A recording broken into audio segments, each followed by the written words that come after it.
Okay, so there are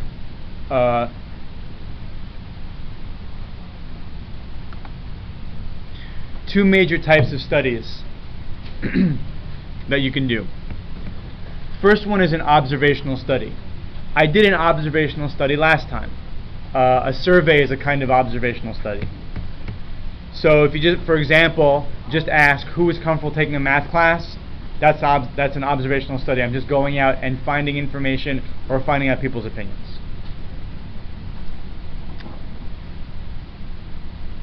So what's the other type of study?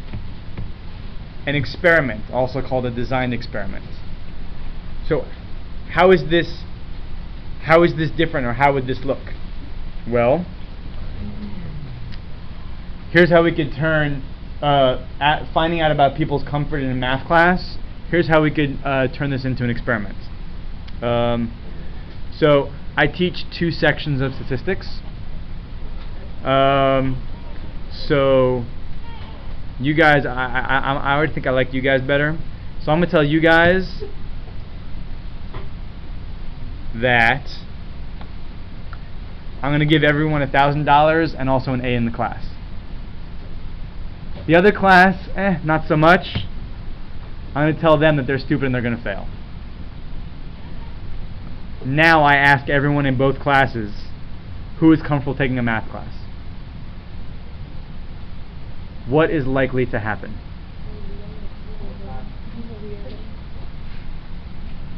How are you guys likely to respond to this question?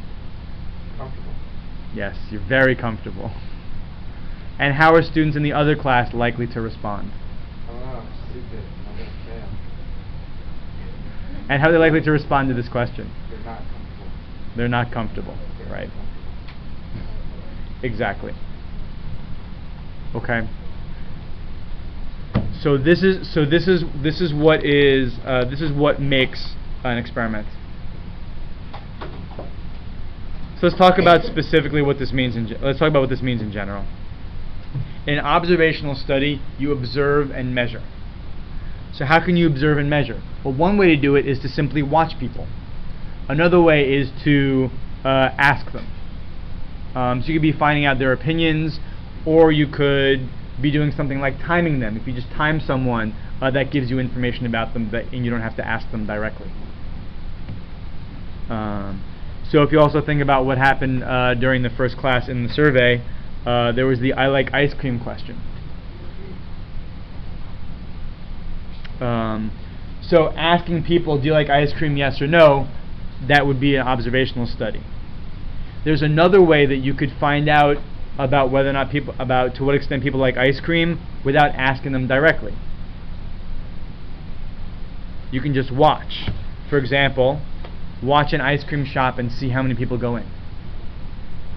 So you're still finding out information about people's ice cream preferences, but without interacting with them. Now, what makes an experiment? In an experiment, you apply a treatment to your subject and you measure the result. So first off, what is a treatment?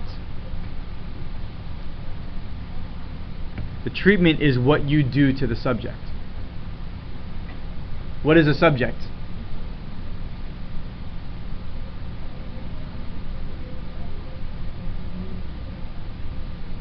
Topic, but I don't even know what other word to describe it. In statistics, the subject is each person in the study.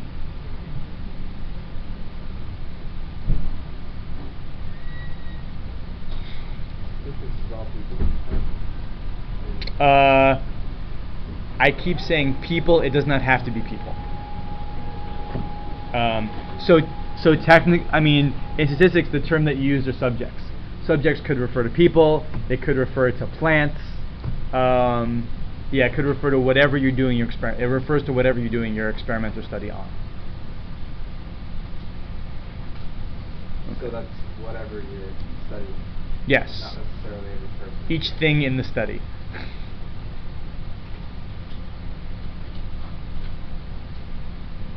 Okay. So let's now apply this to the situation where You were interested in what flavor of ice cream do people like. So, if you were going to do an observational study, how could you answer this question?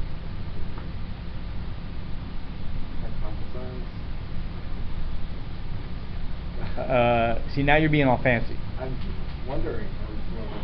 If you wanted to find out what flavor of ice cream do people like, and you're going to do this as an observational study, you ask them. That's one way to do it. Another way to do it, watch how. Go to the ice cream store. Well, take an average or... Exactly. Or you could go to the ice cream store and simply watch what flavor people buy. Okay.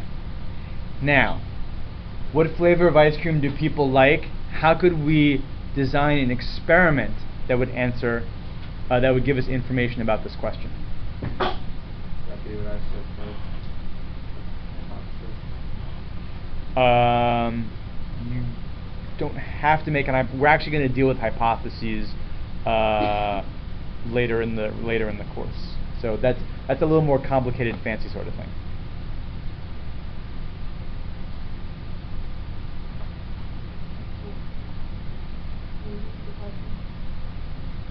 How would you get information about what flavor of ice cream do people like while conducting an experiment? How would you conduct an experiment to answer this question? I'm sorry? And then what? And then what? Well, whatever is the favorite, the most liked is the favorite. Okay. That sounds like an observational study to me. Yeah.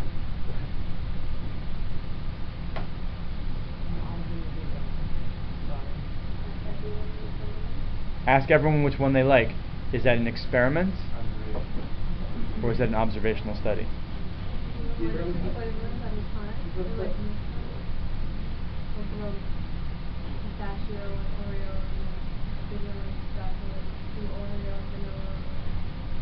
Okay. I would say that's a observational study that is convoluted. Like ice cream teas. I think this Yeah. one is about the same thing. I ask people to have like a sample of flavors and ask people to tell me how Give them samples. Now we're getting somewhere. That's what I meant. Yeah, that's that question. Oh, okay. I see. Okay. So let me try to pull everything together, and let me say something. If all you want to do is find out what flavor of ice cream it is that people like, that's really an observational study kind of question. All you want to do is find out their opinion. If you're going to do an experiment, in an experiment you do something to the subject and then see what happens. So the question is, what could you do to the subjects? Blind taste test. That's sort of on the borderline between experiment and observational study. Yeah. If you just have them pick which one they want, is that an experiment or is that an observational study? Just an observational study. What could you do to each person?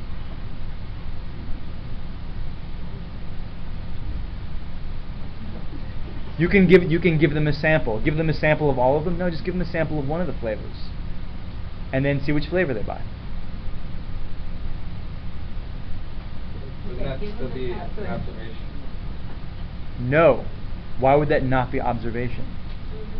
Because you're doing something. And when you give them a sample of one of the flavors and then see what they order. See what order the one you gave them or the one you really wasn't. Is giving them, so the thing what we're starting to realize is that is giving them a sample of one flavor, what might that do? Lure them to buy that flavor. Exactly. It might make them change their mind or change their response. So the experiment is seeing that change their mind. That actually would. That absolutely could be a goal of the experiment. Yes, is to see what is the impact of the treatment. Now, if you want to see what the impact of the treatment is, what else do you have to know? will buy it. That's actually a different experiment. Are they going to continue to buy it in the future? That's a different experiment. But if you want to see if giving them a free sample makes them buy something different, you would have to know, in a sense, what would happen if they didn't get a sample. Oh, so you compare both people that had samples and people that didn't. Exactly. Now notice that when you do, what we're really answering now is a slightly different question. Because with an experiment, what you're really doing is you're measuring the impact of something that, of your treatment, something that you do. So, let's see, another one was make a suggestion.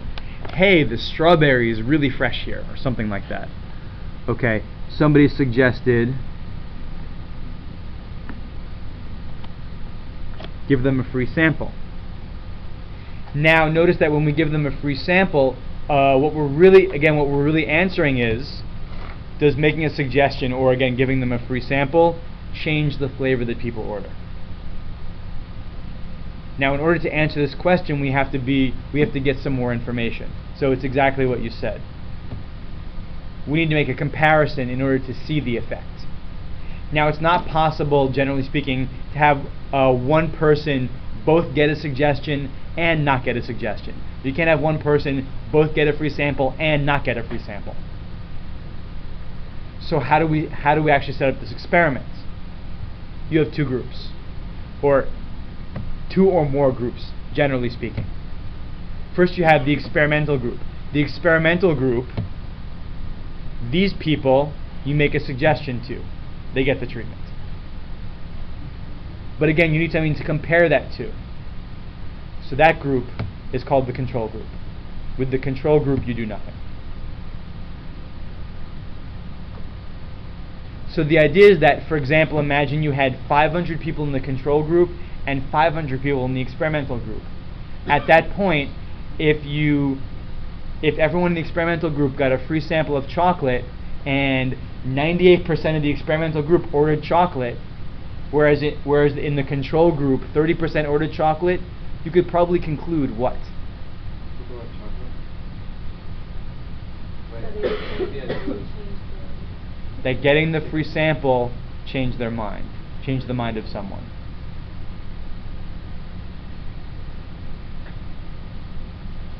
Okay, but we're going to get more into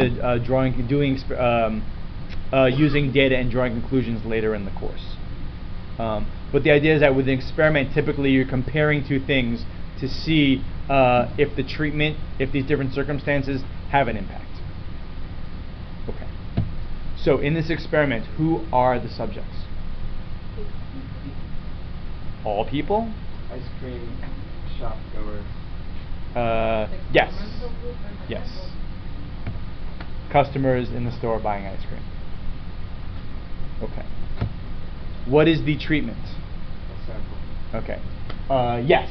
So in the class we came up with give them a free sample, and I should say of one flavor. But of course the way I typed it out, the treatment was make a suggestion. Now by the way, what are some other treatments that we could apply that might make people change their minds? You could be, if they're asking, if they happen to ask. Okay. Well, if they happen to ask, remember we're doing science here, so it's not like what if this happens then do this. Well, it's what circumstance could we plan ahead and put them through, and we would want to see if that changes the flavor that people order. Nutritional facts? You could post nutritional facts, like for each flavor or something like that. Okay.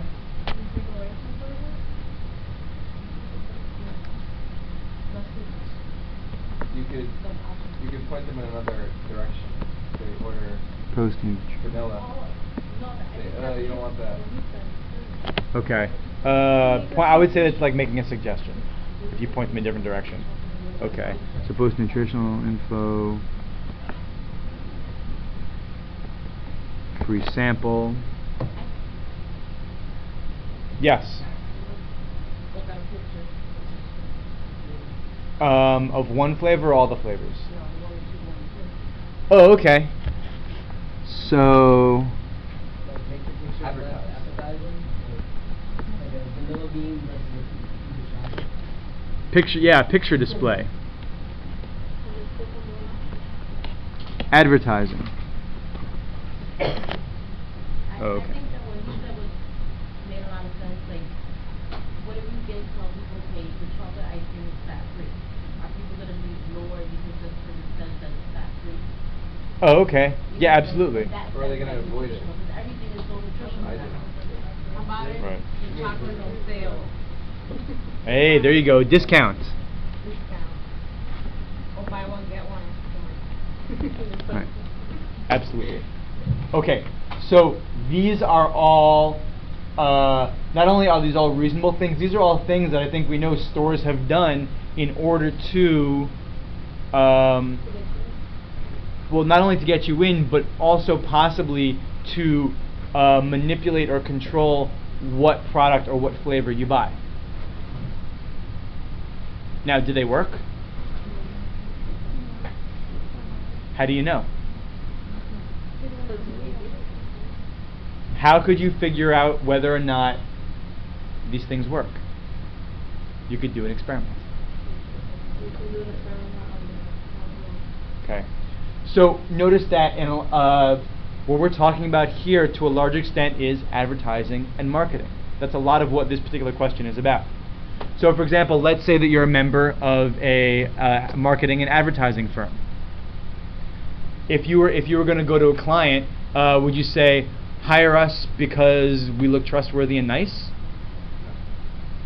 Wouldn't it be great if you could go to a prospective client and say, you should hire us to do your advertising because the last client that hired us, after our advertising campaign, their sales went up 23%. That's an experiment. Comparing sales without advertising versus the sales with the advertising. That's an experiment. So all these comparisons, there are experiments all around us in the real world. And knowing how to do an experiment and use that data can be very, very useful to help you be persuasive and make your case. Okay. So, next. Observed behavior. This is the thing that the subjects are doing that you're going to write down what they do. So what is the observed behavior? What is it that you're paying attention to watch for? Reaction, what reaction? Whether or not they smile or frown, what reaction? What they buy. Specifically, what flavor they buy. Okay. So this is also called the response variable.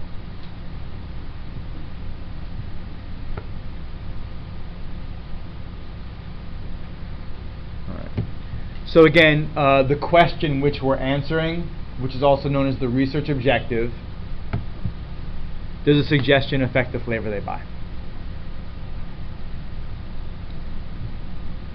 And this is how you would set up an experiment in order to answer that question.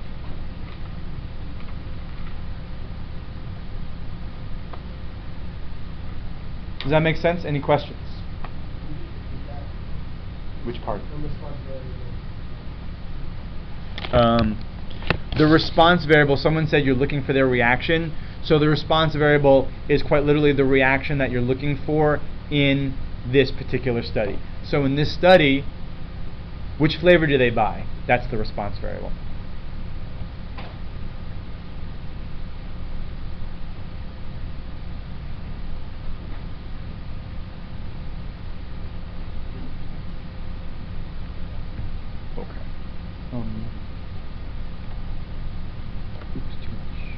Okay.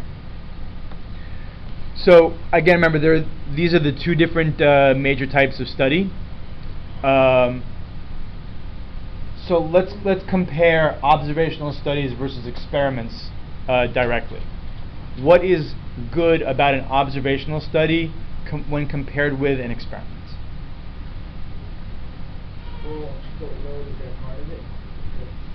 Because, like in an observational study, that thing is doing well. Okay. So why is that? Why is that good, or why is that better? Because it might sway their opinion if they know that they're part of the study. Absolutely. Okay. Which brings us to the first point. When you do an observational study, you get to, here's the way I've said it. You get to watch subjects in their natural environment, so it's realistic. And so exactly what you said, they might change their behavior because they know they're in a study. You're exactly right. I've said it this fancy way. There may be unwanted experimenter influence. Right? Because whether we like to admit it or not, as soon as we know somebody is watching us, particularly someone who says, I'm doing an experiment, we change our behavior. So that when we, for example, are we changing the flavor that we order because someone made a suggestion, or are we changing it because we know that we're part of an experiment and somebody is watching us to see what we do? This is actually can be a very subtle effect. Now, somebody watching you probably won't affect which flavor of ice cream you buy, but you can imagine situations in which having somebody sitting there watching you might affect your response. And this was actually not realized for a long time. And for example, in the earlier days of psychological research, they would bring people in, like in the 40s and 50s in particular. They did all these experiments where they would bring people in. They'd have you sit in a waiting room for like half an hour. Then a guy would walk out with the bottleneck glasses and the lab coat, the white lab coat, and he would say, "Come this way with me, please." And he'd bring you into a room. You'd sit in the room for another 10 minutes, and then he'd show you a bunch of flashing lights and see your reaction. Well, I don't know about you, but by the time that someone with a lab coat dragged me into a room and I've been waiting 40 minutes, I might be a little nervous and sweaty. And if they're timing your reaction times are probably going to be slower just because you're nervous and not functioning properly. So exactly what you said, just by the mere fact that you know you are in an experiment and there's somebody watching what you do, depending upon what the experiment is, it may change your behavior, it may change the results. So that's something that's good about an observational study and bad about an experiment. Can you think of anything else that's good about an observational study as opposed to an experiment?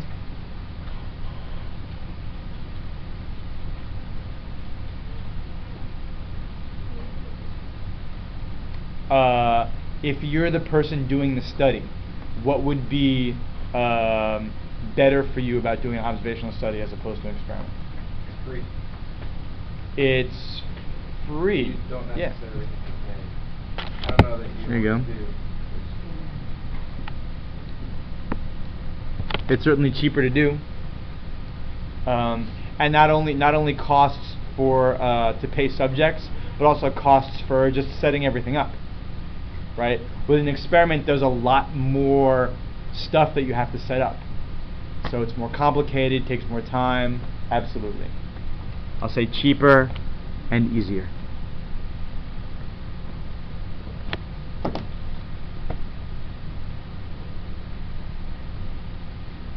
Now, It's less work with the observation. yeah, absolutely. Now, other way around, what is better about an experiment, which conversely would be worse for about an observational study? An experiment is more accurate. Why is it more accurate?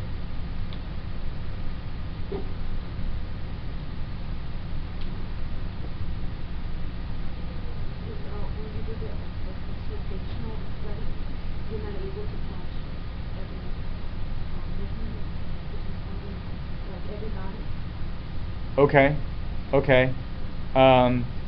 You are part of the way towards saying the point that I want to address. Absolutely. Yeah.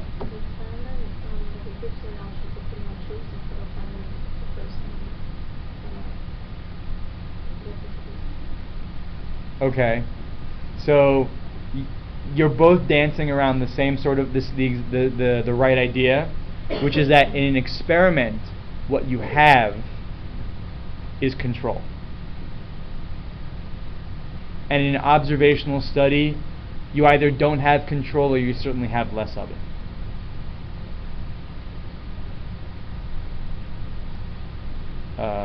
In an observational study, in one way or another, you never have the same conditions.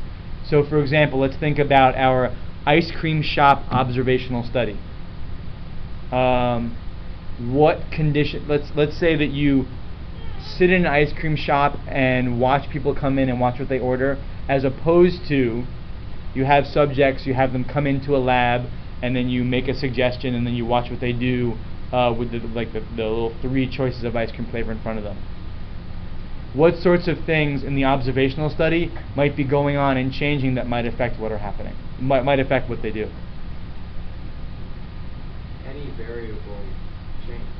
Absolutely. Such as what? Weather, anything. Weather, absolutely. If sure, there might be other people around that might they might be making suggestions. You're like, no, that's the control group. Absolutely.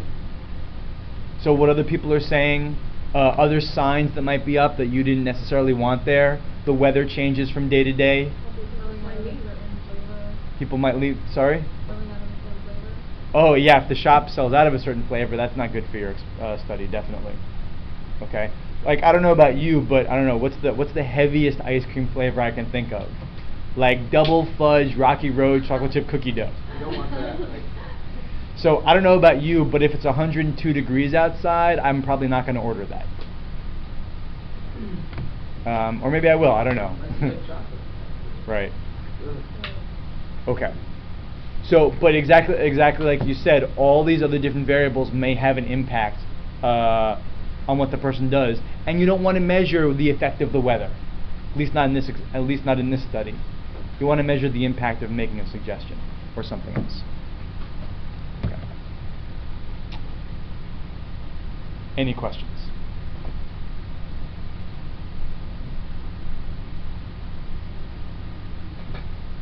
Are you ready for the next thing?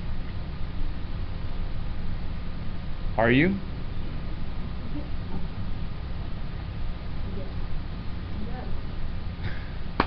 Thank you. Okay.